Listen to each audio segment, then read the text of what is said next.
Bueno, buenas tardes a todas y todos los que nos acompañan en este día, hoy 3 de la tarde, en esta reanudación del ciclo de seminarios divisionales. Disculpen la demora, estábamos esperando a tener más invitados en la reunión presencial, entre comillas, de Zoom, y sabemos que muchos nos están siguiendo por el canal de YouTube, así es que muchísimas gracias. Como todos sabemos, el pasado marzo del año 2020, pues las actividades presenciales se suspendieron en todas las instituciones, no solamente en la universidad, sino en todas las instituciones del país, las actividades presenciales. Y este confinamiento a lo que fuimos llamados todos, este resguardo domiciliario, pues nos trajo a cambiar muchas de las rutinas, ¿no? de la manera en que llevábamos nuestro quehacer cotidiano. Una de ellas fue el suspender nuestros seminarios divisionales, con la esperanza que teníamos todos y el optimismo que después se convirtió, pareciera, en ingenuidad, esperar que terminara pronto, ¿no? Ahora, ya con toda esa experiencia y con todo lo que hemos vivido, vemos que no se ve muy cerca que termine esta forma de trabajar, de convivir, de operar, de cambiar nuestros hábitos y nuestra vida cotidiana. En ese sentido, creímos que era muy importante entonces retomar lo que habíamos hecho como difusión del quehacer universitario de investigación en la división, que era nuestro ciclo de seminarios divisionales, que lleva 3 trimestres suspendido. Desde el trimestre pasado empezamos a platicar con las jefas y Julián, jefe de departamento, sobre cómo poder retomar, ¿no? Algunos profesores todavía no encontraban la manera correcta de decir que, ok, puedo yo dar una plática, un seminario por estos medios digitales. Fuimos acordando poco a poco hasta que pues debemos retomar y probablemente continuar, y debemos continuar esta forma de difundir al menos lo que vamos haciendo en términos de investigación en la división.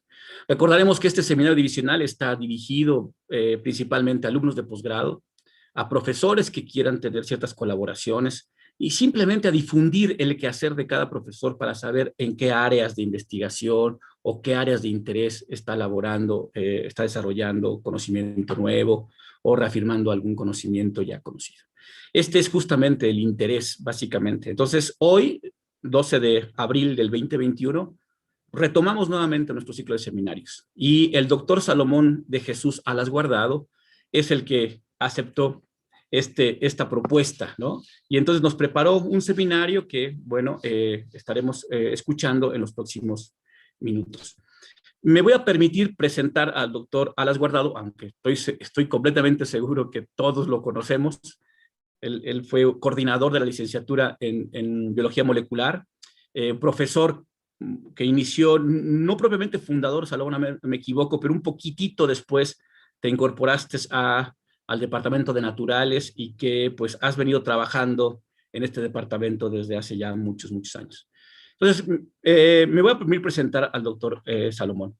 El doctor Salomón Alas Guardado egresó en 1999 del Instituto Politécnico Nacional como ingeniero químico industrial. Su doctorado lo realizó en el área de fisicoquímica de superficies en el Departamento de Química de la UAM Iztapalapa, egresado en 2006 como doctor en ciencias química. En 2007 y 2008 estuvo realizando 2 estancias postdoctorales en la Facultad de Química de la UNAM. En el año 2009 realizó su tercera estancia postdoctoral en el Departamento de Ciencias Naturales de la UAM Coajimalpa. En 2010 empezó a laborar como profesor visitante en el mismo departamento y desde el 2013 tiene una plaza definitiva de profesor titular y nivel C, también en el Departamento de Ciencias Naturales. Desde el 2008 pertenece al Sistema Nacional de Investigadores, es el nivel 1, y tiene el perfil deseable PRODEP desde el 2011. Sus líneas de investigación son mecanismos de reacción sobre superficies, fenómenos no lineales, fenómenos de plegamiento y estabilidad de proteínas, polidispersidad. El doctor Alas Guardado ha dirigido una tesis de doctorado, 4 tesis de maestría, 9 proyectos terminales de licenciatura y 13 proyectos de servicio social. Además, ha publicado 22 artículos en revistas internacionales con arbitraje estricto, 2 artículos en revistas nacionales, un capítulo de libro, 6 memorias de congresos arbitradas, un artículo de divulgación, así como ha asistido y participado en más de 30 congresos locales, nacionales e internacionales, de los cuales ha presentado alrededor de 50 trabajos de investigación. También cuenta con una amplia participación de docencia y en gestión universitaria, como ya lo había mencionado. Salomón, muchísimas gracias. Hoy nos ofrece este tema que se llama Explorando la estabilidad térmica de proteínas termófila por dinámica molecular. Muchísimas gracias por aceptar este reinicio de los seminarios divisionales de la División de Ciencias Naturales e Ingeniería y pues todo tuyo, toda la palabra es tuya y adelante. Al final de la presentación, Salomón, me voy a permitir leerte las preguntas que vayamos recibiendo del canal de YouTube y copiadas al chat de Zoom, te las voy a leer y bueno, puedes irlas contestando una por una, tú me dices o en bloque, al final de esto lo organizamos, esta última parte de preguntas y respuestas. Muchísimas gracias y adelante, por favor, Salomón. Muchas gracias, Mauricio. De verdad, para mí es un placer, una dicha estar aquí. Tengo el privilegio de empezar este ciclo de seminarios. Y bueno, espero no decepcionarlos. Les voy a compartir la plática que pienso darles y bueno, les voy a platicar otras cosas. Entonces, les voy a compartir la pantalla.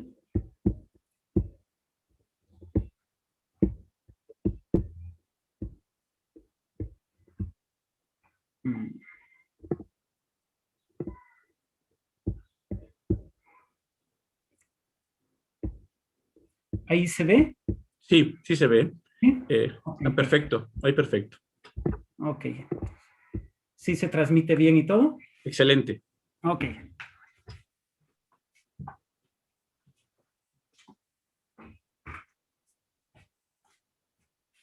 Bueno, como les decía, pues agradecerle la confianza al director de división, a Mauricio, a las jefas de departamento, a Mariana, a Marcia, a Julián, jefe de departamento jefe de departamento de matemáticas aplicadas y sistemas, por la confianza que han depositado en mí y pueda dar el primer seminario en donde pues sí se han suspendido por la pandemia, se ha suspendido toda esta labor muy noble que se tiene en la división.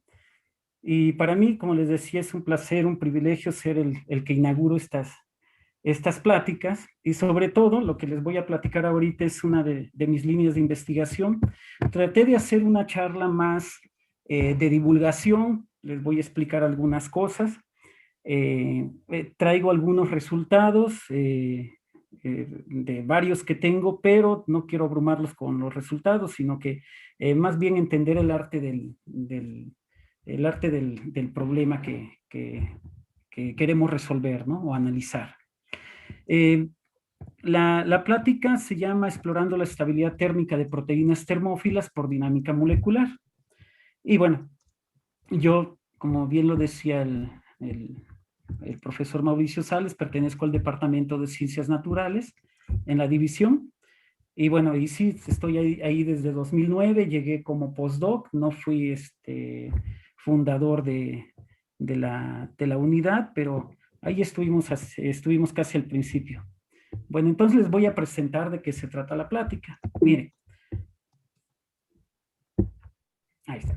El contenido de la plática va a ser una introducción, voy a hablar del estado del arte de lo que traigo, el método que utilizamos, o un método de los que se pueden utilizar para resolver este tipo o analizar este tipo de problemas que hay, el modelo, ¿sale? Un modelo muy sencillo, y algunos resultados, va a ser un caso de estudio y algunos resultados que se han obtenido con los colegas del Laboratorio de Simulación Molecular, de Físico-Química y Simulación Molecular, y luego les voy a dar unas conclusiones. Entonces, voy a empezar así de manera general, platicando un poco, y también me disculpo por si me equivoco en algunas cosas de biología. Los colegas biólogos, pues ellos son expertos en estas cosas, yo no tanto. Bueno, estoy aprendiendo, todo esto ha sido un aprendizaje para mí. Bien lo decía el profesor Mauricio Sales, yo soy ingeniero químico y tengo un doctorado en ciencias químicas y pues a la biología estoy aprendiendo mucho, en el departamento aprendo bastante con los colegas y también aprendo mucho de mis alumnos, ellos son los que me enseñan bastantes cosas, ¿no? Entonces, voy a hablar algunas cosas de biología. Les digo, me disculpo si me equivoco en algunas cosas. Pero bueno, la intención no es, es darles lo más posible de lo que he aprendido, ¿no? Entonces, bueno, aquí tenemos la vida en la Tierra. Nosotros sabemos que la vida en la Tierra es muy diversa, ¿no? Desde organismos, hay organismos terrestres, organismos que viven en el agua, hay organismos que, pues, mamíferos, peces, aves, o sea, hay de todo, ¿no? Nosotros vemos vemos el Discovery Channel o el National Geographic y pues nos impresionamos de cómo es de diversa la vida en la Tierra, ¿no? Desde grandes organismos como los que tenemos acá hasta microorganismos. Por ejemplo, una profesora que está en nuestro departamento, pues ella se estudiar microorganismos, bacterias en el metro. Sale los microbios, la microbiota que hay en el metro, ¿no? Y eso es toda una fauna, ¿no? En nuestra casa, en nuestras manos, o sea, hay tantos organismos, ¿no? En la cocina, en todos lados hay organismos, ¿no? Y nosotros convivimos con todas, con estas especies, ¿no? Entonces, pero fíjense que hay un tipo de organismos, ¿vale? Esto es en general, ¿no? Cómo están los organismos en la Tierra, pero hay un tipo de organismos que son muy particulares. Estos organismos se les conocen como extremófilos. ¿Qué tienen de particulares estos organismos? Que son capaces de vivir en condiciones extremas. Por ejemplo, podemos encontrar organismos que viven en el hielo, ¿no? A condiciones de temperaturas, de baja temperatura. Y también tenemos organismos que viven en volcanes, por ejemplo, o sea, a altas temperaturas, o viven en fumarolas en el océano, ¿sí? Aquí en las fumarolas no solamente tienen alta temperatura, sino que tienen altas presiones y además tienen altas concentraciones de sales. Hay otros organismos que son capaces de vivir, por ejemplo, en el desierto, que no tienen agua. O se han encontrado organismos que viven en sitios contaminados de radioactividad, ¿sí? Y así, o sea, estos organismos viven en diferentes partes extremas, ¿no? Estas condiciones extremas, ¿vale? Pueden ser de pH, de temperatura, de salinidad, de presión o de actividad de agua. Les decía, esto tiene que ver con los últimos, tienen que ver con eh, que no tienen agua para, o sea, o las condiciones de agua son muy pocas para vivir, como por ejemplo en los desiertos. Pero hay otros organismos que se le llaman poliestremófilos, que pueden tolerar diferentes condiciones. Por ejemplo, los que estaban en las fumarolas. En estas fumarolas se han encontrado gusanos o se encuentran ciertos camarones que viven a 4000, a 400 grados centígrados con presiones de, de 200 atmósferas, ¿no? O sea, ¿cómo han hecho estos organismos para vivir en estos hábitats? O cómo acordemos que la Tierra, pues, hace millones de años, pues tenía estas condiciones, o sea, estos organismos han prevalecido en estas condiciones. Bueno, entonces les digo, esta es la clasificación que tenemos. Un ejemplo de ellos son los organismos que viven a temperaturas, a diferentes temperaturas. Por ejemplo, si hay organismos que viven, que viven en hábitats menores a 20 grados centígrados, se les conoce como psicrófilos. Los mesófilos entran en el rango o en el intervalo de 20 a 45 grados centígrados. Nosotros somos organismos mesófilos porque habitamos a estas condiciones de temperatura. Hay organismos que viven a temperaturas de 45 a 80 grados centígrados, se les conoce como termófilos, y hay otros que son capaces de vivir a temperaturas mayores a 80 grados centígrados. A estos se les conoce como hipertermófilos. ¿Sale? Nada más por poner un ejemplo. Pero les decía, la clasificación tiene que ver con el pH, la salinidad, la presión.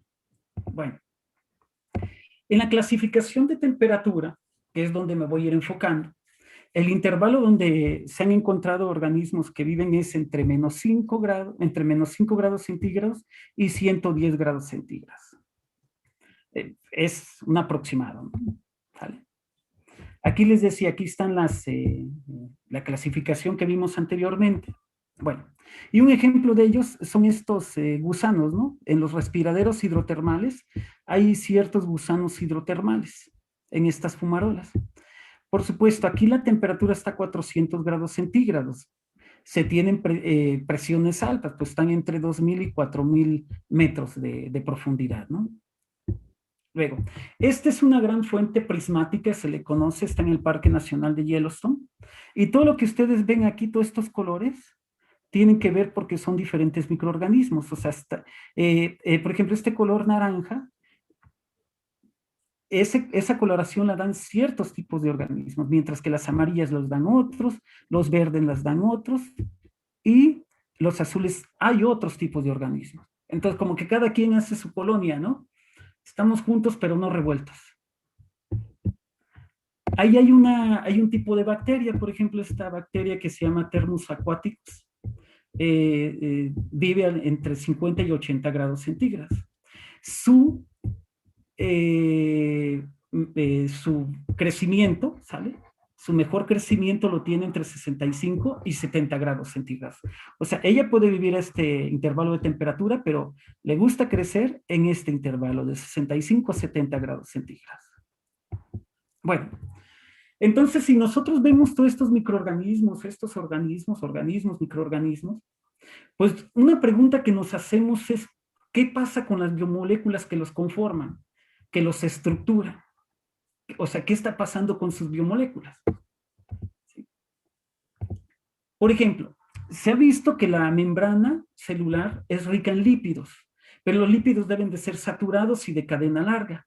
Esto va a permitir que la membrana tenga fluidez a alta temperatura. ¿Sí? O sea, todos estos lípidos que tenemos aquí, que forman la membrana, son de cadena larga y son y hay abundantes, ¿no? Permitiendo que las membranas sean flexibles. Ahora me voy a ir a las proteínas. Las proteínas son estables debido a las diferentes interacciones formadas. ¿Qué quiere decir? Lo que se ha visto que este tipo de organismos forman muchas interacciones entre ellas. Por ejemplo, forman enlaces de puentes de hidrógeno, que las pueden formar de esta forma, entre una estructura y otra, entre esta alfa hélice y este loop. También se ha visto que son ricos en puentes de disulfuros, como los que tenemos aquí, por medio de residuos de cisteína.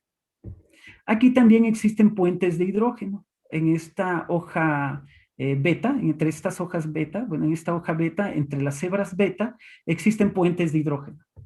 A estos se les conocen como puentes de hidrógeno intraestructura, están dentro de la estructura, mientras que estos son interestructura. Bueno, también existen puentes salinos.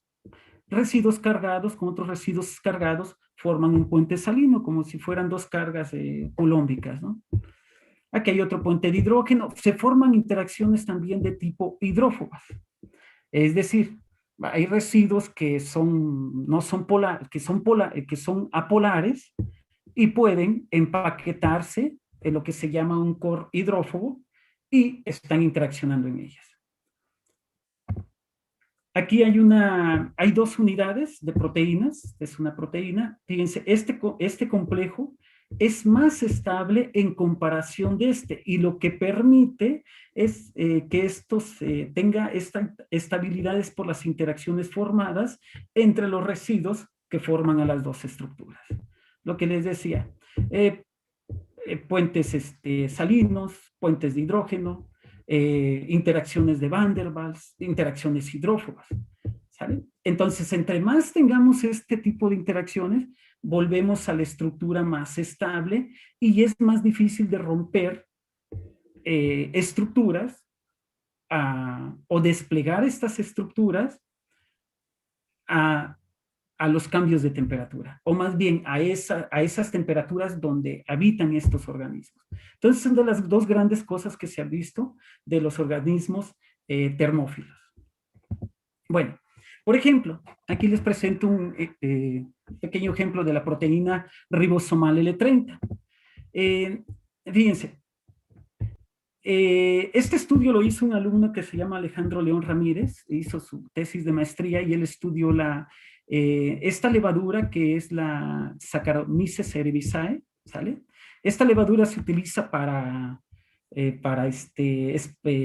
pan, ¿sale? Para hacer pan, para que el pan esponje, ¿sale? ¿Por qué? Porque la levadura se alimenta de carbohidratos, proporciona gases y estos hacen que se expanda, ¿no? La temperatura óptima de crecimiento de esta levadura es 37 grados centígrados. Aquí la tenemos, parecen como perlas. Luego, con un microorganismo que se llama Thermococcus celer, ¿sale? Es una arquea anaerobia, ¿sale? Se extrae vive en aguas termales, o sea, son de aguas termales anóxicas, es decir, no hay oxígeno ahí, hay ausencia de oxígeno, y la temperatura de crecimiento que tiene es de 75 a 90 grados centígrados. Bueno, aquí la tenemos, tiene flagelos, y ahí anda el microorganismo este. Bueno, esta es la proteína, la de la que les hablo, es la ribosomal L30. Esta proteína tiene una característica. Ella une selenocisteínas a proteínas, bueno, la proteína ribosomal L30 está en la subunidad grande del ribosoma y y la proteína se encarga de unir selenocisteínas a las selenoproteínas, ¿sale? Aquí está el código PDB que lo pueden encontrar en internet, ¿sale? Y aquí está la proteína de este organismo, es la misma proteína, ¿sí? Bueno. Aquí el 44%, esta proteína está conformada por el 44% de estructuras alfa hélices y 15% de hebras beta. Mientras que esta tiene el 43% de alfa hélices y 18% de hebras betas. Se hizo una alineación de BLAS, ¿sale? Y lo que encontramos aquí es que el 31% de los residuos son idénticos, es decir, tienen son los mismos residuos. Por ejemplo, aquí vemos a la valina, en ambas proteínas se conserva. Y el 51% son positivos. ¿Qué quiere decir esto? Que conservan la naturaleza química. Es decir, por ejemplo, aquí vemos no sé, por ejemplo, podemos ver que tiene la misma polaridad, ¿no? O son polares o no polares, se mantienen la nomenclatura, mantienen la naturaleza química. Bueno, les digo un ejemplo. Entonces, dos organismos tienen la misma proteína, son proteínas muy similares, muy idénticas, pero resulta que ese organismo que contiene esta proteína, puede resistir estas temperaturas. Mientras que este organismo, si yo a esta proteína del organismo mesófilo, estos son organismos mesófilos, la llevo a esta temperatura, esta proteína se me degrada, ¿vale? Entonces la pregunta que hay que hacernos es, ¿cuáles son los factores, cuáles son las interacciones que permiten que esta proteína sea resistente a la temperatura en comparación de la proteína procedente del organismo mesófilo? Bueno, algo que se estudia aquí son las curvas de estabilidad térmica. ¿Qué hacemos con las curvas de estabilidad térmica? Miren, ¿cómo se obtiene esta curva de estabilidad? Lo que hacemos es trabajar con obtener la energía de Gibbs, ¿sí? Los cambios en la energía de Gibbs, y para eso sabemos que a cualquier temperatura, ¿sale? Podemos obtener a cualquier temperatura, que es lo que graficamos aquí, y a cualquier temperatura podemos obtener el valor. Entonces, ¿cómo lo hacemos? Pues hay que calcular la entalpía a la temperatura que queremos estudiarla y la entropía, o los cambios de entalpía y los cambios de entropía. ¿Cómo hacemos esto? ¿Cómo calculamos los cambios en la entalpía? Utilizamos algo que se llama la ecuación de Kirchhoff. Esta es una ecuación de Kirchhoff en donde yo puedo calcular la entalpía a una cierta temperatura a partir de los cambios de entalpía a a unas ciertas condiciones, por ejemplo, condiciones estándar, y también hay que medir el delta Cp, o la capacidad calorífica. El delta S también, o los cambios en entropía, hacemos lo mismo. Esta es una ecuación derivada de la ecuación de Kirchhoff. Entonces, si tenemos estas dos contribuciones, la entálpica y la entrópica, yo puedo calcular la energía de Gibbs. Y la graficamos aquí. Todas estas curvas lo que me están diciendo es cómo es este comportamiento. Y fíjense lo que pasa aquí. ¿Sale? Esta curva es de la proteína mesófila. Y esta curva es de la proteína del organismo termófilo. Si ven, está totalmente desplazada la curva. ¿Qué quiere decir esto? Que vemos que esta proteína, si yo la llevo a 340 Kelvin, por ejemplo, no se me va a desplegar, no se me va a degradar, mientras que esta sí, la del organismo mesófilo, se me degrada. ¿Cómo obtuvimos los valores? ¿Qué significa T0 y qué significa este delta Cp? Bueno, esta ecuación entonces va a proporcionar una medida de la estabilidad de la proteína como función de la temperatura. T0 se le conoce, o Tm también lo van a encontrar en la literatura, se le conoce como el punto medio de desnaturalización de una proteína y se obtiene a través de calorimetría diferencial de barrido. O sea, estos datos los obtenemos a partir de experimentos de calorimetría. Aquí lo tenemos para la proteína termófila y la mesófila. Se obtienen los datos, estos son datos experimentales que nosotros alimentamos a la ecuación y vemos cómo es el comportamiento de las curvas de estabilidad térmica. Bueno, después, ya pues vimos cómo, qué es lo que está pasando con los organismos termófilos, dónde viven, qué le pasa a sus biomoléculas y cómo podemos estudiarlas. Entonces, lo que se dieron cuenta es que hay muchos procesos industriales en donde nosotros utilizamos enzimas, pero estas enzimas luego se desgradan, ¿sale? Entonces, lo que se ha estado haciendo en los últimos años es hacer ingeniería de enzimas termoestables. Este es un artículo de 2018 y aquí está otro artículo del 2020, en donde son los avances más recientes que se tienen en estudiar enzimas termoestables. Bueno, ¿por qué son tan importantes las enzimas? ¿Por qué es tan importante la estabilidad térmica en enzima? La termostabilidad se considera un parámetro importante para medir la viabilidad de las enzimas para aplicaciones industriales, ¿sale? Una enzima va a ser más competitiva y deseable en la industria cuando presenta resistencia a la temperatura. Hay muchos procesos, les decía, en los cuales tiene que aumentarse la temperatura, pero las proteínas tienden a degradarse. Entonces las necesitamos. Y por esto les decía, porque las enzimas naturales muestran una baja estabilidad térmica, lo que restringe su aplicación.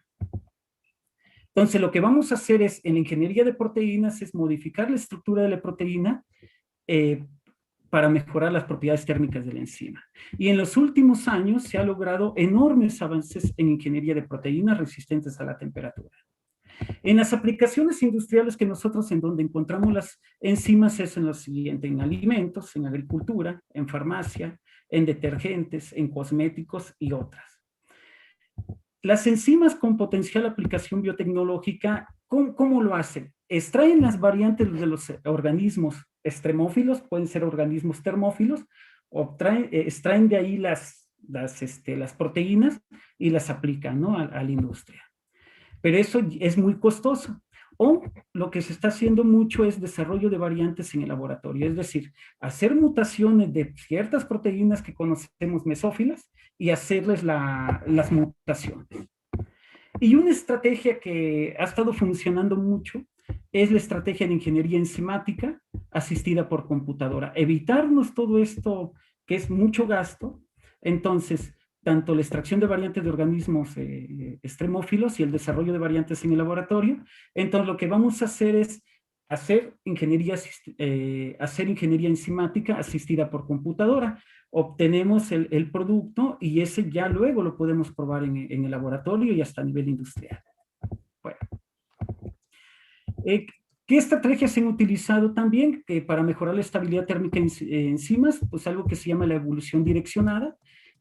Simulamos cómo ha hecho la evolución a través del tiempo, ¿vale? Se simula cómo ha ocurrido esto en la evolución, de darle a estas proteínas esta estabilidad térmica. Está el diseño racional y diseño semirracional, que eso ya lo hacemos con simulaciones en computadoras. Bueno, aquí están algunas cosas que se miden. Por ejemplo, esta es la parte de la evolución direccionada, ¿sale? Se hacen mutaciones en proteínas y también podemos hacer esto, pero a través de una computadora. Y se utilizan diferentes tipos de programas o paquetes computacionales. ¿Cuáles son las estrategias o qué es lo que tenemos que modificar? Introducción de interacciones no covalentes, lo que les decía, como puentes de hidrógenos, puentes de salinos, interacciones aromáticas que tendrían que ver con las interacciones hidrófobas, adicionar enlaces covalentes, por ejemplo, incrementar prolinas, disminuir glicinas, esto para evitar que las proteínas sean flexibles o darle más rigidez o mayor flexibilidad. Reforzamiento de interacciones entre subunidades para que no se disocien las subunidades. Introducción de sitios de glicolización, o sea, para introducir carbohidratos, ¿sale? Se pueden introducir carbohidratos para que volverla termorresistente. Truncamos también ciertas partes de la proteína, luego son muy flexibles y la podemos truncar, sobre todo en los loops se ve esto. Y ciclo de cicliación, ¿no? También podemos cortar o podemos modificar en ciertas partes, podemos insertar algunas moléculas para darle la estabilidad a la proteína. ¿Qué se caracteriza? La temperatura, lo que les decía, lo que le llaman la temperatura del melting point, ¿sale? Esta temperatura que es lo que les platicaba, que nos dice que es la mitad de la proteína, en esa temperatura la mitad de la proteína se está desplegando, ¿no? También el tiempo de vida media, tiempo de optimización, tiempo de máximos de temperatura, todo esto lo podemos obtener, ¿no? Bueno, entonces, estas son las técnicas de simulación que se utilizan, ¿sí? No sé, está el Fold X, Rosetta, todos estos son diferentes técnicas de simulación que se están utilizando. Se han desarrollado mucho software, algunos son comerciales, hay que comprar las licencias, algunos son con software libres, y bueno, hay muchos de ellos. Nosotros, por supuesto, el que utilizamos pues es el de dinámica molecular, ¿sale? Entonces, y sobre todo, trabajar para tratar de hacer mutaciones en proteínas. Bueno, estos son ejemplos de todas las enzimas o de algunas enzimas que se han modificado para volverlas termorresistentes. Sus aplicaciones son bastantes, los métodos que han utilizado y lo que se ha logrado estabilizar. Por ejemplo, incrementando la TM en 10 grados centígrados, ¿no? Incrementar tiempos de vida media, o sea, siempre es tratar de incrementar la resistencia a la temperatura. Bueno, en el diseño de proteínas, el número de publicaciones por año, pues, han aumentado enormemente. Este es un dato hasta el 2015, no he encontrado ahorita algún otro dato más reciente, pero esto sigue aumentando.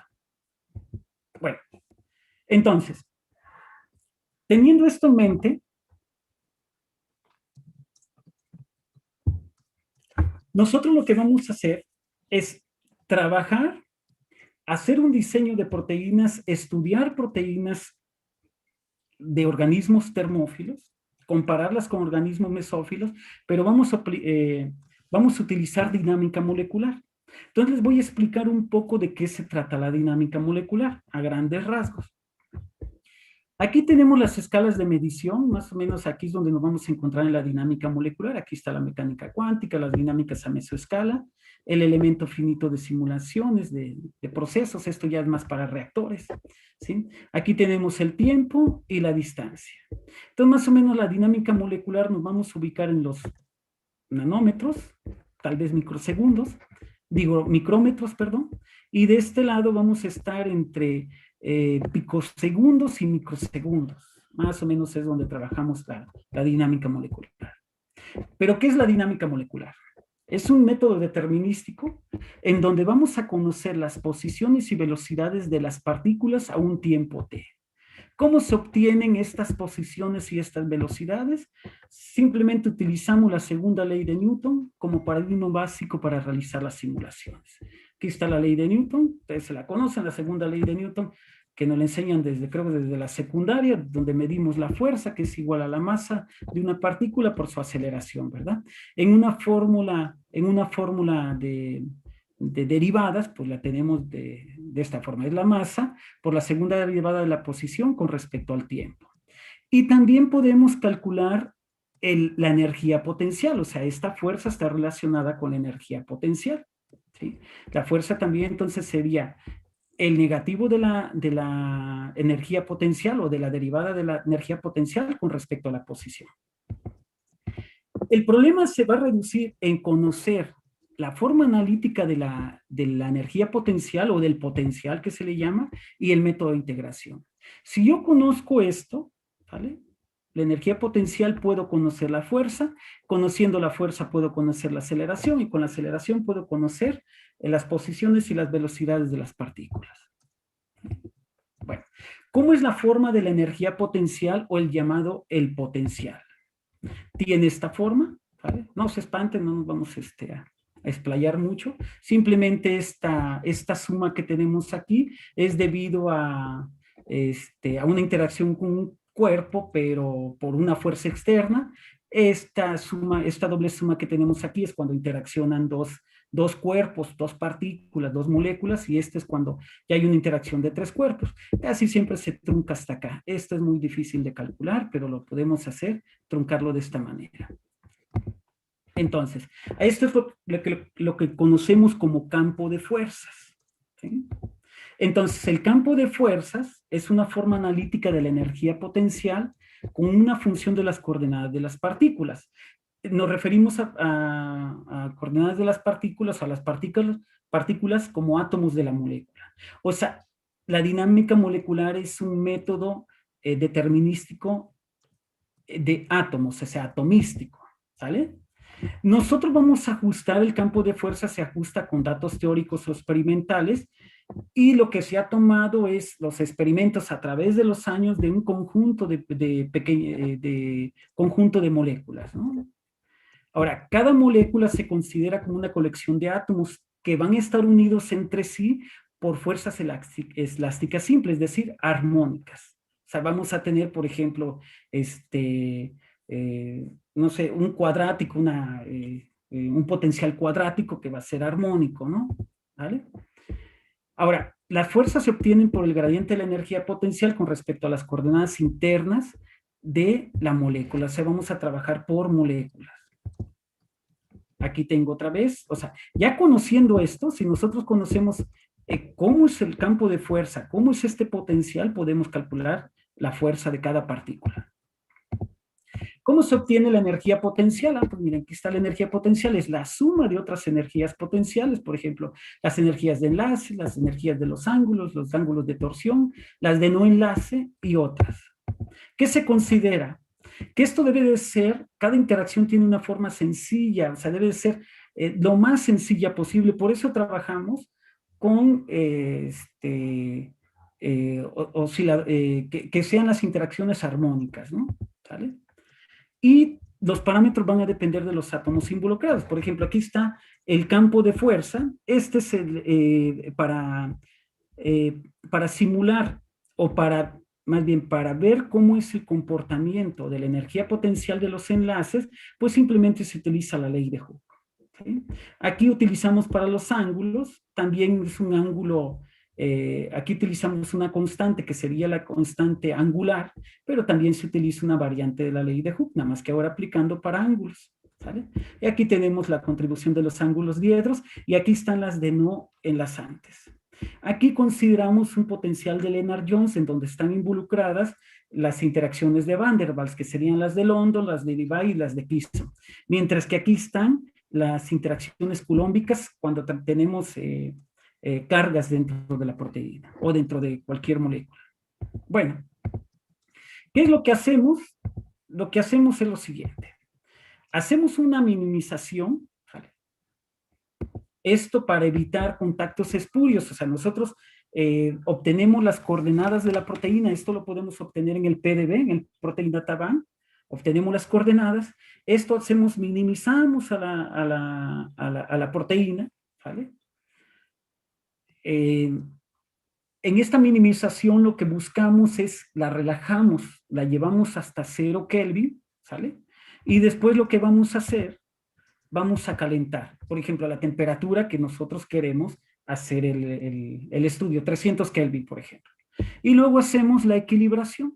Vamos a equilibrar a que la temperatura se mantenga constante y la presión que queremos también involucrar se va a mantener constante. Esto se dice que nosotros tenemos que equilibrar un termostato y un barostato.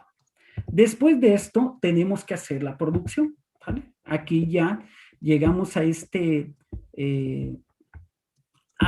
zona, estamos recorriendo todo esto y luego hacemos la producción de la proteína, la producción de la simulación. Y le damos un tiempo a la simulación, ¿no?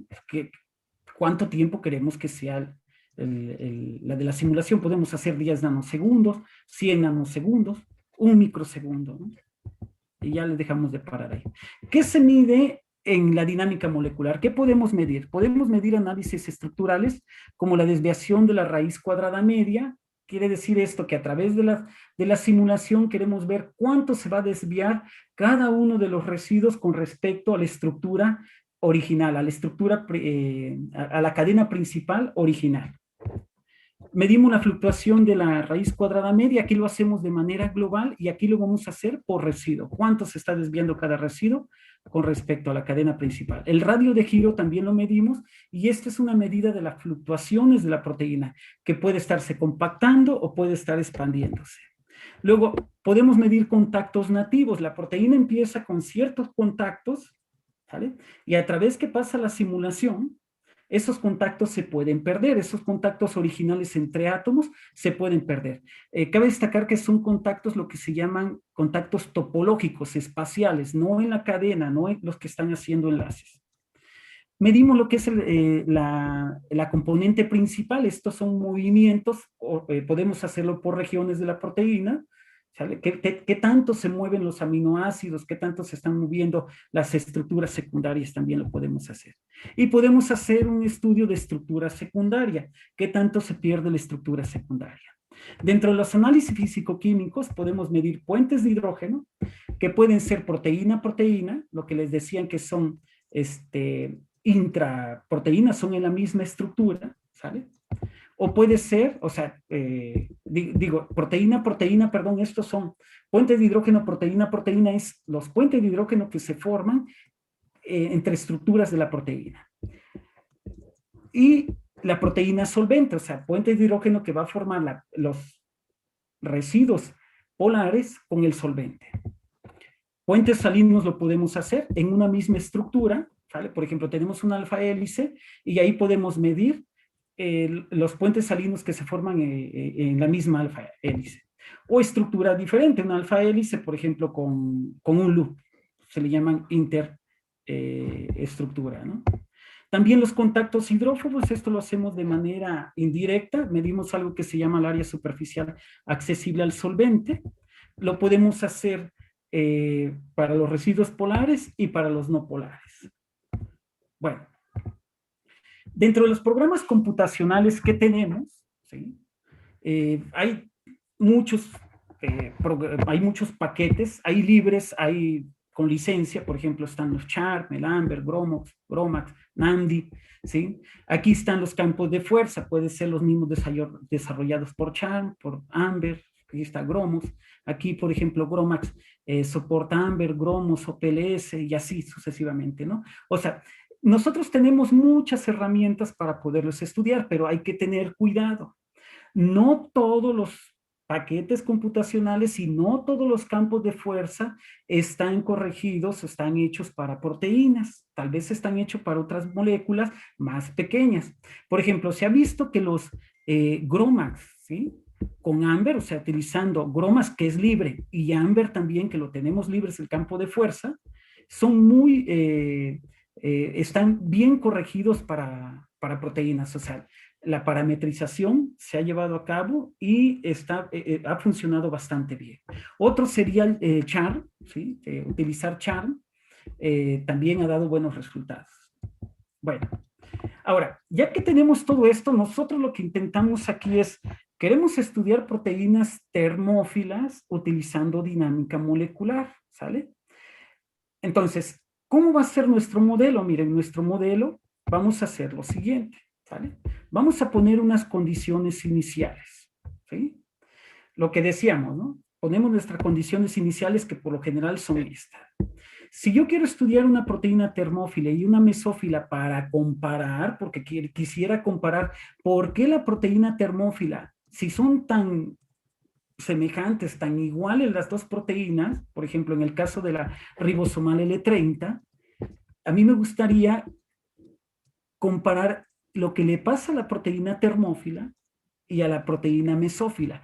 ¿Qué es lo que hace que esta proteína en comparación con la mesófila sea más resistente? Aquí tal vez lo voy a perder esas interacciones, pero aquí se van a mantener. Entonces lo que vamos a hacer es condiciones iniciales. Tengo que escoger dentro de las proteínas, por ejemplo, nosotros tenemos una estrategia para escoger proteínas termófilas y mesófilas, buscamos en el PDB que estén ahí ya cristalizadas, esas son las que vamos a utilizar todas esas coordenadas y son con las que vamos a trabajar.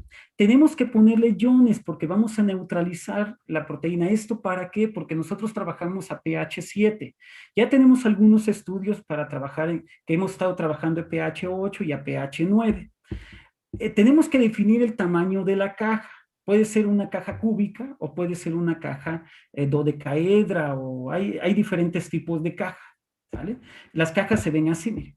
Esta es una caja cúbica, aquí tenemos la proteína y está rodeada de agua, ¿sale? O sea, ponemos la proteína ahí y la rodeamos de agua. La temperatura a la cual vamos a trabajar, ¿sale? ¿Sí? Para esto tenemos que, o sea, decimos aquí va a ser la temperatura a la que vamos a trabajar. Tenemos que poner algo que se llaman condiciones periódicas. Como tenemos un sistema muy pequeño, finito, nosotros tenemos que hacer que las partículas que tenemos en este lado de la caja, pues interaccionen con las que están al lado, ¿no? Entonces lo que hacemos aquí es rodeamos toda esta caja con ella misma, hacemos réplicas de ella mismas alrededor, ¿sabes? Y trabajamos en lo que se llaman condiciones de frontera, ¿no? O sea, las tenemos que hacer periódicas.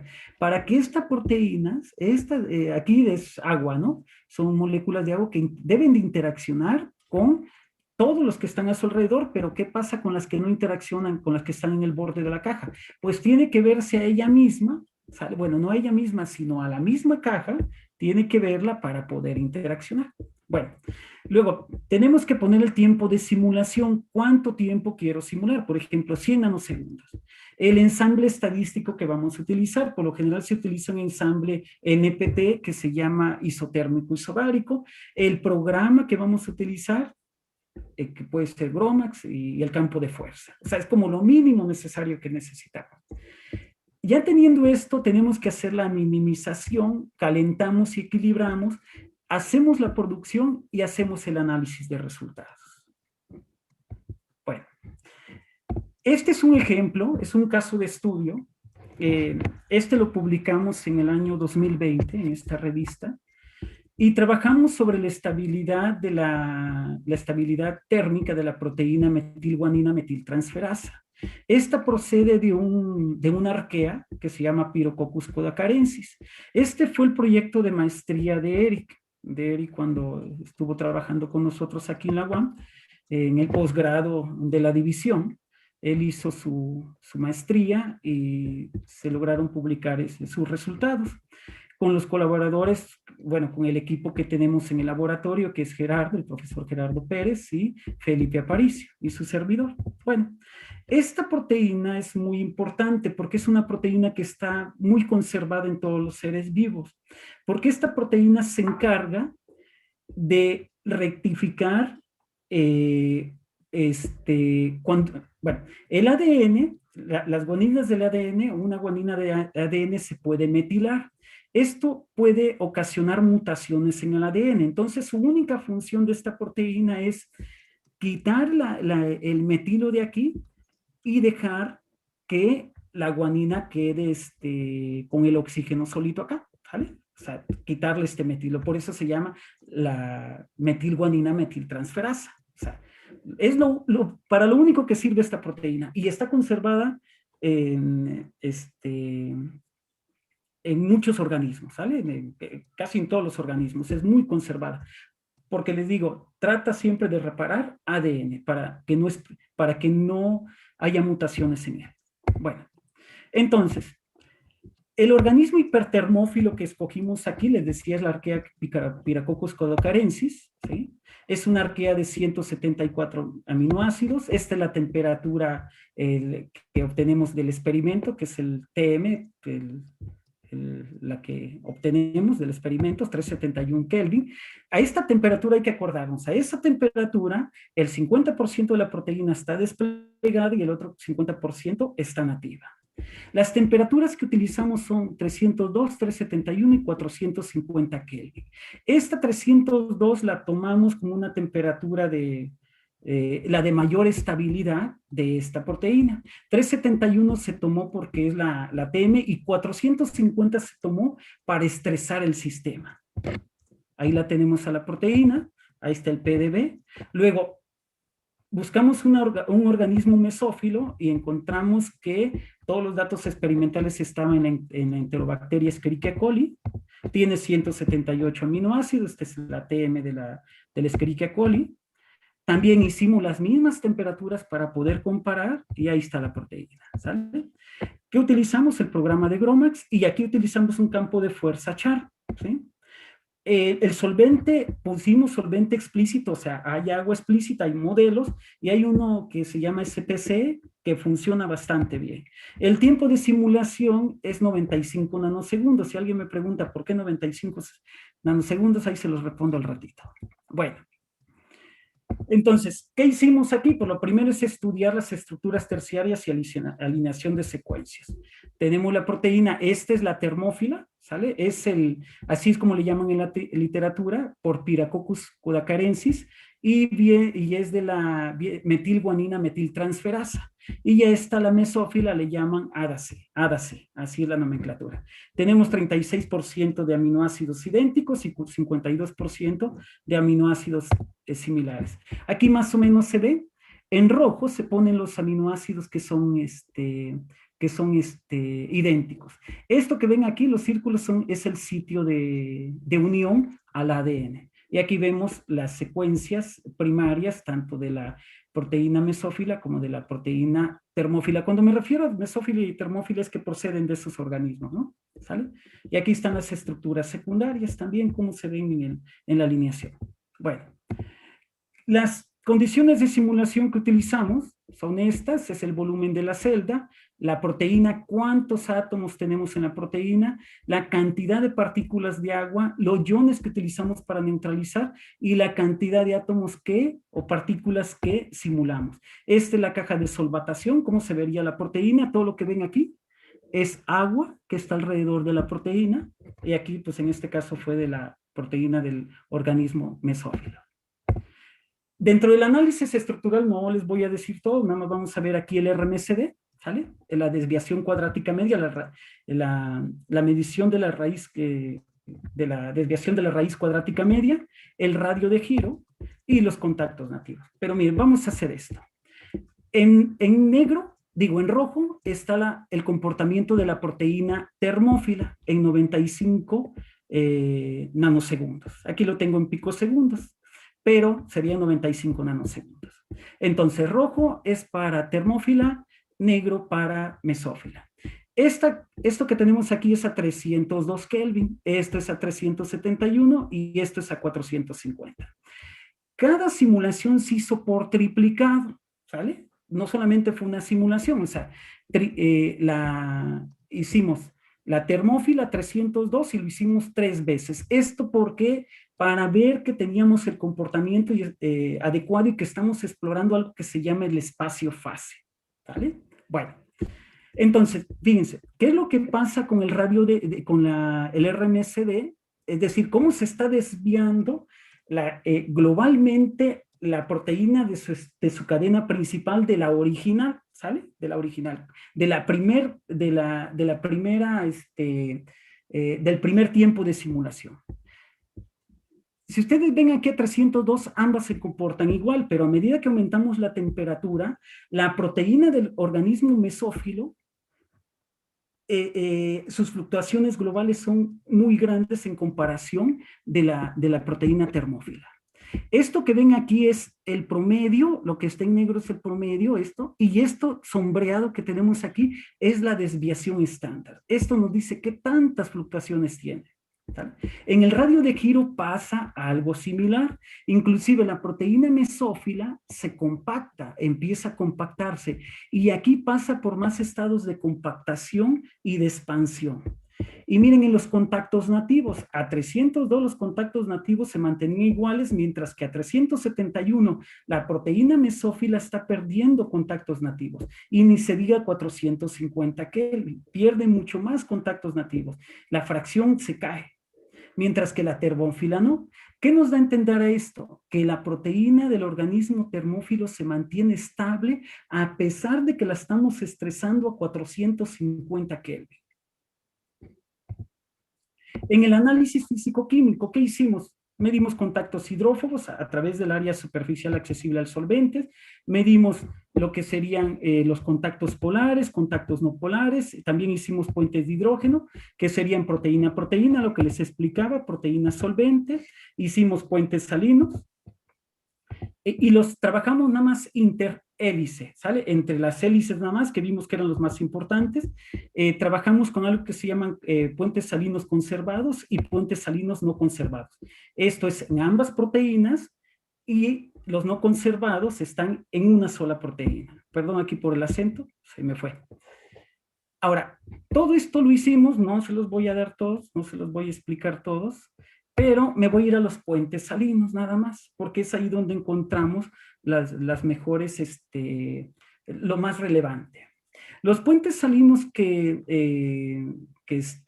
estudiamos, o que buscamos estudiar y de acuerdo a la literatura, son los interhélices. Lo que les decía, los intrahélices están en la misma estructura, sí se estudiaron, pero no cambiaron, no vimos nada relevante, entonces nos fuimos con los interhélices. Permítame tantito, ahí está. A eso se le llaman conservados, es decir, van a estar en las dos estructuras, y esos que están en verdes son los no conservados. Ahí están los para la proteína termófila, son estos dos, o sea, aquí tenemos el puente, por ejemplo, histidina 142, glutámico 167, que lo tenemos aquí, ¿vale? Y tenemos también el 143, es 167, que lo tenemos acá, ¿vale? Y tenemos para esos mismos puentes salinos, se forman también para la proteína mesófila. ¿Qué observamos? Aquí están los estudios. Miren, para que un puente salino se forme, la medición dice que la distancia entre estos dos residuos debe de ser menor o igual a 4 angstroms. Si ustedes se fijan, a medida que aumentamos la temperatura, ¿sale? El verde es de 450, a la proteína termófila no le pasa nada en los puentes salinos. Si acaso hay pequeñas fluctuaciones que se salen de esta medición. Pero en la proteína del organismo mesófilo fluctúa demasiado, o sea, se me van hasta 0.8 angstroms, ¿no? Se me van 8 angstroms. Inclusive aquí se me van hasta 10 angstroms en la de la proteína mesófila. Ahora, vamos a ver los contactos, los puentes salinos no conservados, es decir, solamente se encuentran en la proteína termófila. Y también de la misma manera, a pesar de que se aumenta la temperatura, se mantienen bastante estables durante las simulaciones, ambos puentes salinos. Lo que vimos entonces aquí fue algo que se llama la formación de grapas moleculares. Fíjense qué es lo que pasa. Esta alfa hélice A forma puentes salinos con la alfa hélice G. A su vez, la alfa hélice G forma un puente salino con una alfa hélice que aquí es F, está muy pequeñita, pero forma este puente salino también. Y aquí se forman dos puentes salinos, o sea, histidina y arginina forman dos puentes salinos con este ácido que tenemos aquí. ¿Vale? Y luego, a su vez, la hélice A forma puentes salinos con la hélice C. O sea, hacen una estructura compacta, hacen como una red, o bueno, están amarrando a la proteína y por eso vemos que la proteína aguanta la temperatura, ¿no? Aguanta altas temperaturas y no se desestabiliza. Y esto fue una de las conclusiones que dimos en ese trabajo de las conclusiones más fuertes que llegamos es la formación de grapas moleculares, o sea que a través de los puentes salinos, la proteína del organismo termófilo, la metilguanina metiltransferasa forma grapas moleculares y eso es lo que permite que se mantenga estable a altas temperaturas. ¿Qué otros estudios hemos hecho? Edgar, él es maestro en Ciencias Naturales e Ingeniería, desde el posgrado. Edgar ha trabajado con la subunidad beta de la ATP sintasa de la bacteria termófila PS3. Ha trabajado con esta subunidad nada más. La idea en el futuro pues es trabajar con toda esta proteína, es todo un complejo, ¿no? Pero bueno, Edgar actualmente está trabajando su doctorado también con nosotros y ha tenido muy buenos resultados porque ahora ya no solamente estamos a pH 7, sino que ya estamos trabajando a diferentes pHs. Luego, Emiliano hizo el servicio social con nosotros también. También trabajó la misma proteína, pero ahora él le puso ligando. Edgar ha trabajado sin ligando, pero ahora Emiliano ya se le puso el ADP. Y aparte ha hecho algunos estudios con una proteína mesófila, que es de una proteína mesófila bovina, que es la de Bos taurus. Luego, Alejandro, ya se los había platicado, él trabajó con la proteína ribosomal L30E. Alejandro pues está haciendo también el doctorado, pero en matemáticas, se le gustan mucho las matemáticas y se fue con los colegas de matemáticas, ¿no? Y Néstor estuvo trabajando también el servicio social con nosotros. Él trabajó la RNasa, la proteína RNasa, procedente de la Thermus thermophilus y de Escherichia coli, o sea, de la proteína termófila y de Escherichia coli. Y aquí más o menos, si se fijan, las estructuras son prácticamente iguales, pero ya vimos por qué esta proteína es más estable que esta. Esto ya lo tenemos también bien estudiado y esto también, ¿sale? Este fue su servicio social, como digo, de Néstor. Luego, Oliver trabajó con la Pirococcus podacarensis, la que trabajó Eric, pero ahora Oliver hizo mutantes. Eric ya no, en su proyecto no ha hecho mutantes, pero Oliver se aventó unas mutantes, se aventó 4, porque queremos ver ahí hacer estudios más profundos de la termoestabilidad. Y luego tenemos a Ana. Ana también, miren, Oliver se aventó proyecto terminal y servicio social. Y Ana ha trabajado con la histidina, fosfotransportadora, de 2 bacilos, uno termófilo y el otro mesófilo. Lo interesante del proyecto de Ana es una proteína pequeña de 88 aminoácidos, pero ella ya ha sido capaz de simular microsegundos. Inclusive ya se ha aventado 2 microsegundos, que estamos hablando de 2000 nanosegundos. Esto porque se han adquirido máquinas bastante potentes que tenemos ahora y podemos correr ya estructuras más grandes y correr más tiempos de simulación. Bueno, conclusiones. Lo que hemos visto es que por medio de simulación de dinámica molecular podemos analizar qué factores son los que proporcionan estabilidad estructural térmica, estabilidad estructural y térmica a proteínas que proceden de organismos termófilos. La comparación entre proteínas homólogas nos ha ayudado mucho, nos ha permitido observar cuáles son las interacciones más relevantes o las interacciones clave que tenemos para proporcionar estabilidad térmica a las proteínas termófilas, ¿no? La estrategia que hemos diseñado dentro del laboratorio, ¿sí? Con los colegas, con Gerardo y con Felipe, también nos ha permitido analizar cuáles son las interacciones intermoleculares que confieren mayor estabilidad térmica, no solamente a las termófilas, sino podemos ya extrapolarlo inclusive a otro tipo de proteínas. ¿Cuál es la idea? Lo que sigue. La idea es que en un futuro lo que estamos aprendiendo con estas estrategias de simulación es que podemos diseñar, ¿sale? Con diseño racional, lo que les había platicado, proteínas de interés industrial, ¿sale? Que nosotros podamos decir en el laboratorio de fisicoquímica y simulación molecular, ¿sabes qué? Este es el parámetro que debes de modificar, hacer el experimento, hacer las mutantes en el laboratorio, ¿no? ¿Sale? Entonces, la idea es por ahí, hacia dónde va esto. O sea, tener ya productos con valor agregado.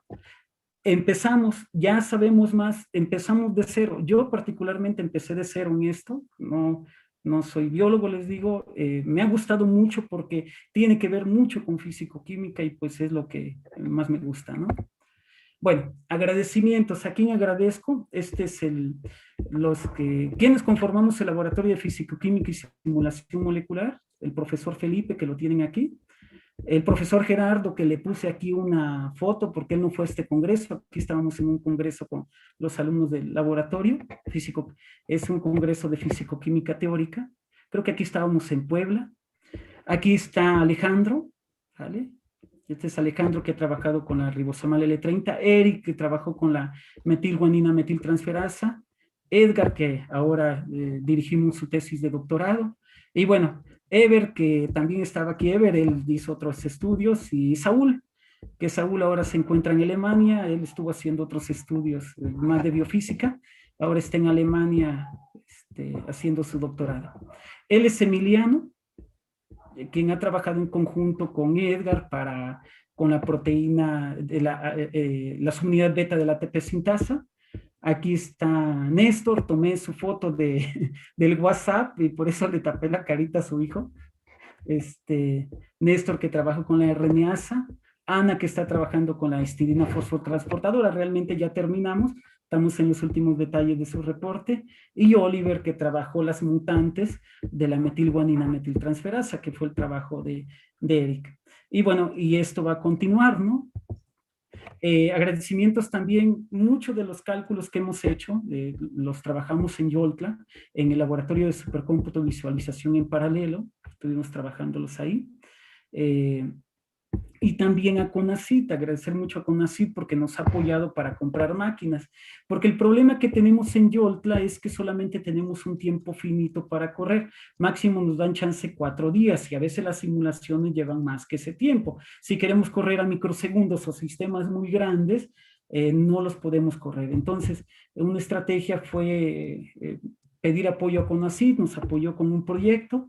Gracias a ello, pues hemos podido comprar máquinas que ahora podemos trabajar ya con microsegundos, hacer simulaciones de microsegundos o sistemas más grandes. Y pues agradecerles a ustedes por de nuevo agradezco a la división, a ustedes que están escuchando, y pues si tienen preguntas, adelante. Doctor Salomón, muchísimas gracias por su seminario, súper interesante. Es increíble cómo la vida puede existir en condiciones que a veces ni nos imaginamos, ¿cierto? Y que a lo mejor nos da cierta esperanza, no solamente para los procesos, sino también para los cambios climáticos probablemente que enfrentaremos en el futuro. Ojalá no tengamos que llegar a estos extremos. Pero bueno, tenemos varias preguntas en el chat. Le voy a ir formulando una pregunta. La primera pregunta la hace Julián Granvalet. Dice, si llevamos ahora la proteína de Thermococcus celer a las condiciones óptimas de Saccharomyces cerevisiae, ¿su estabilidad también se verá modificada? Ok, Thermococcus celer, vámonos a Thermococcus celer.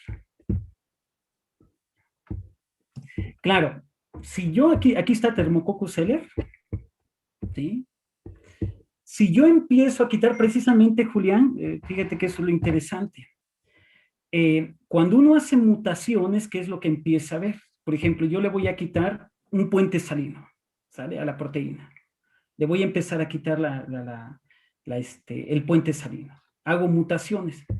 Por lo general, las mutaciones se hacen, se ponen residuos, por ejemplo, como alanina, ¿sale? Que es el residuo más pequeño y el que no hace interacciones. Entonces, lo que empezamos a ver es que esas temperaturas o esa resistencia a la temperatura empieza a disminuir, ¿sale? Y entonces empezamos a ver, o esa es una manera, poner alaninas, ¿sale? Se hace le llaman el scan de alaninas, en esas mutaciones se hace un scan de alaninas, o lo que podemos hacer es ponerle el residuo de la proteína mesófila, ¿sale? Y también vemos que se puede perder la interacción. Ahora, esa es una mutación puntual, ¿vale? Pero podemos hacer también varias mutaciones, no solamente de un puente salino. Podemos hacer todas las mutaciones de los puentes salinos, por ejemplo, los puentes salinos no conservados. El problema que tenemos aquí es lo siguiente, que esta proteína, ¿sale? No solamente, o sea, si yo quiero ver si se va como Saccharomyces cerevisiae, tengo que ver que mantenga la función, que mantenga la actividad de la proteína. Entonces, no es tan fácil hacer las mutaciones, no es tan fácil decir, le modifico aquí o le modifico allá, ¿sale? Porque yo arriesgo o pierdo o puedo perder la función de la proteína y no quiero perder la función, ¿vale?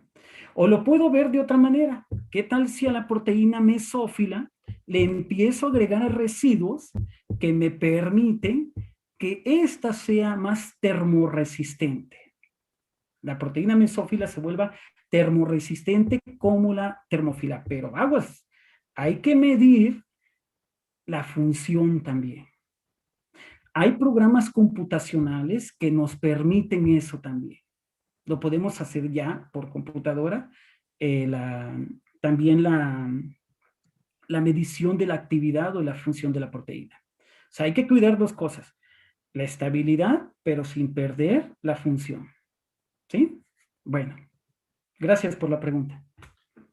Tengo otra pregunta. Dice, doctor, ¿se ha pensado estudiar la estabilidad de alguna proteína con dominio de barril TIM, pensando en que el 10% de todas las proteínas reportadas en PDB presentan al menos un dominio TIM? Ok, de la triosa fosfato isomerasa. Sí, la TIM. Sí, la TIM, ajá. Sí, sí, la TIM ese es muy importante y la TIM también es una proteína muy conservada en muchos organismos. Actualmente no la tenemos contemplada dentro de nuestro protocolo, dentro de nuestra estrategia. Nosotros tenemos ya una lista de proteínas. Alguna vez con el profesor Felipe estuvimos estudiando algunas cosas de la TIM, sí, pero no tenían que ver con estabilidad, eran más unas cuestiones cuánticas. Pero bueno, pasó el tiempo y ya luego se quedó ahí en el archivo el proyecto, ¿no? Pero fíjense, la TIM, lo que tenemos que buscar aquí es, ¿cuál es la estrategia? Tengo que buscar la TIM, ¿sale? Esa proteína, y ver si existen los datos termodinámicos. ¿Cuáles son los datos termodinámicos que me interesan? Que se hayan hecho estos datos termodinámicos de calorimetría y que la TIM actualmente solamente estamos trabajando con proteínas que se llaman de un solo paso. ¿Vale? ¿A qué me refiero? Que la proteína pasa del estado nativo, aquí yo tengo proteína nativo y aquí tengo proteína desnaturalizada en esta parte. Entonces, solamente en la estrategia que tenemos ahorita hemos trabajado, bueno, ya le hemos modificado un poco, pero es trabajar proteínas bien comportadas, o sea, que sean de un solo paso la desnaturalización. El problema es que hay proteínas que tienen intermediarios y creo que la TIM es una de ellas, si no me equivoco. Entonces, podemos hacerlo porque la ATP sintasa, ¿vale? Si ustedes se fijan, la ATP sintasa ya hicimos trabajo con respecto a esto, porque esta subunidad beta Gerardo, que ha hecho las calorimetrías experimentales, él ya ha visto que se forma un intermediario dentro de la proteína. ¿Vale? Entonces, independientemente de eso, no hemos obtenido las curvas de estabilidad para la ATP sintasa por ese intermediario, porque estas curvas son para proteínas, se hacen para proteínas que solamente sean de un paso.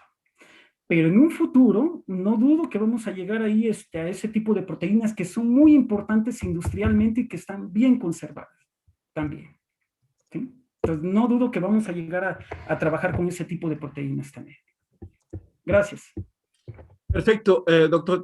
Voy a tomar dos preguntas más. No quisiera tampoco restringir la participación de nadie, pero por cuestiones de tiempo y de agenda de los demás, quisiera tomar dos preguntas más. Todas las demás preguntas que lleguen se las podemos hacer llegar al doctor Salomón, de quién las está haciendo, y podemos entonces después abrir un espacio más, o él mismo podría ponerse en contacto con ustedes para contestarlas. Miguel Alejandro Rodríguez López también pregunta, ¿podría mediante dinámica molecular estudiar la estabilidad de una proteína plegada en forma de fibra amiloide?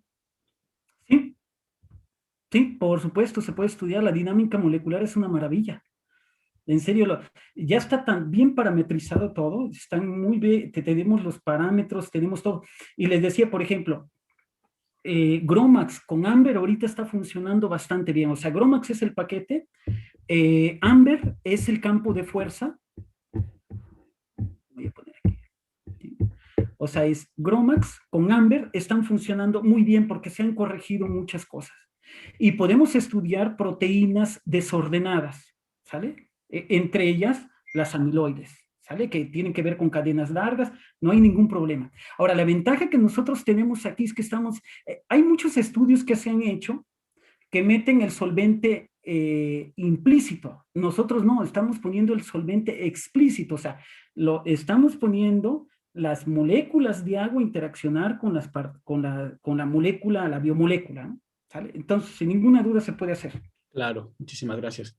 Hay otras preguntas, la doctora Mariana ya nos está haciendo favor también de comentar aquí en el chat. Voy a leer esta pregunta de Lázaro Alejandro Quintana Méndez. Es un comentario primero y dice, resulta interesante los resultados mostrados en MGMT, estudiando la interacción basada en puentes salinos, que evidentemente es de las interacciones más fuertes que estabilizan las proteínas. Mi pregunta es si se estudió en ese caso los puentes disulfuro o sus interacciones entre cisteínas, o en esta proteína antes mencionada no abundan estas interacciones, pues me imagino también pudiera contribuir a estabilizar la proteína en microorganismos termófilos. Como pues, es un enlace, si bien sensible a agentes reductores, pero no a temperatura. La pregunta concreta es, ¿mediante dinámica molecular se puede analizar la transición de una proteína plegada nativamente hacia una fibra amiloide? Creo que esa ya había sido contestada, ¿cierto? Sí. Ajá. Perfecto, Lázaro. Por supuesto, los puentes disulfuros son de los más grandes, o sea, de las energías más grandes o sea, de las contribuciones más fuertes que hay para estabilizar proteínas. Y se ha visto que, en efecto, las proteínas termófilas, de organismos termófilos, tienen mucha abundancia de puentes disulfuro. Este puente de disulfuro es casi, la energía para romper un puente de disulfuro es casi es de un enlace covalente, ¿sale? Necesito una energía bastante grande para romper, casi es un enlace covalente.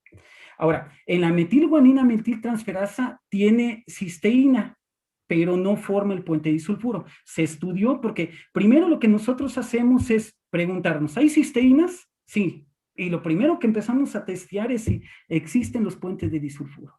En el caso de la metilguanina metiltransferasa, no hubo puentes de disulfuro. Entonces, por eso llegamos a la conclusión que son los puentes salinos los responsables o sea, los que contribuyen, los que mayormente contribuyen a la estabilidad de la proteína. Excelente, excelente. Muchísimas gracias, doctor Salomón. Tengo aquí un par de preguntas más, sabemos quién las formula, vamos a guardarlas y se las hacemos llegar por correo electrónico. Salomón, muchas de las preguntas son de nuestros alumnos de posgrado y podemos estar en contacto. Súper interesante, doctor Salomón Alas Guardado. Lo único que me resta a mí es agradecerle su tiempo, su disposición a seguir, a continuar, a retomar estos seminarios divisionales. Tenemos una lista de otros profesores de la división que han aceptado también en continuar. Publicaremos las fechas y los temas, las semblanzas curriculares, los resúmenes durante las semanas que vienen para que todo el mundo esté enterado y podamos continuar y retomar esta vida académica de difusión y preservación de la cultura, de la ciencia, de la investigación. A nombre de la división le voy a hacer entrega de un reconocimiento de forma virtual, dado que es la única manera que tenemos. Se lo haremos llegar a su correo electrónico, lo voy a leer.